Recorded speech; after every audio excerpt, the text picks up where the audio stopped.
Slovensko v centre svetového diania a Brusel v tichom šoku. Robert Fico sa vrátil z Floridy od Donalda Trumpa a na Slovensku privítal nového šéfa americkej diplomacie Marca Rubia.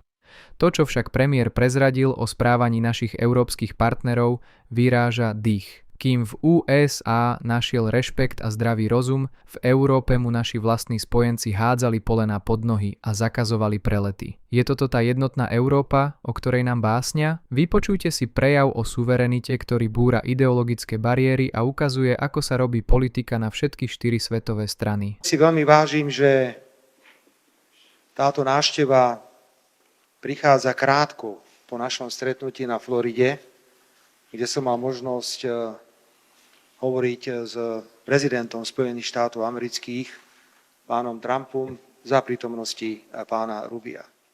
Preto je to vynikajúci follow-up, je to výborné pokračovanie a mohli sme si krátko potom, ako sme sa videli na Floride, povedať, kam sme sa dostali za niekoľko týždňov v témach, o ktorých sme spoločne hovorili.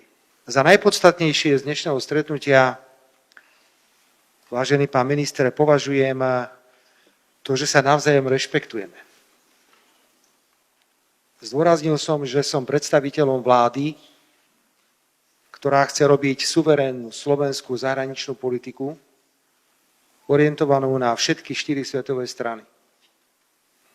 Zdôraznil som, že mojou základnou prioritou nie je ochraňovať národné a národnoštátne záujmy iných, ale že základnou povinnosťou mojou je ochraňovať národné a národnoštátne záujmy Slovenskej republiky.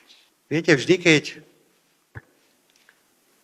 niekomu vadí, ako sa Slovensko suverénne správa, tak sa automaticky snaží vytvárať prekážky takémuto suverénnemu správaniu sa. Nebojte sa, nevyhnem sa vašej otázke, len použijem iný príklad. Rozhodol som sa suverénne, v duchu našej suverénnej politiky, že sa zúčastním na oslavách 80. výročia konca druhej svetovej vojny a víťazstva nad fašizmom v Moskve.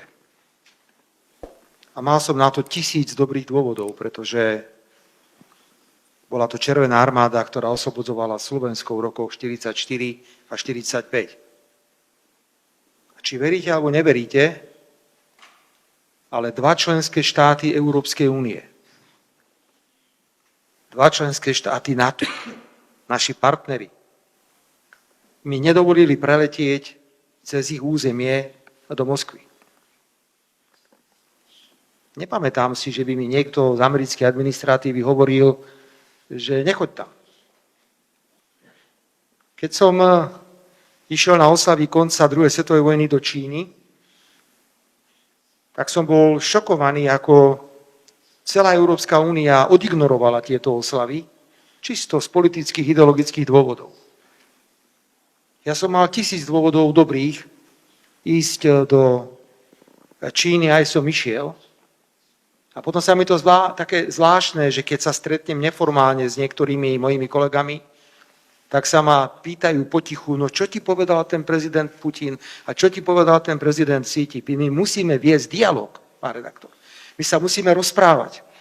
Rozhovory nám vytvárajú priestor na získavanie vzácnych informácií.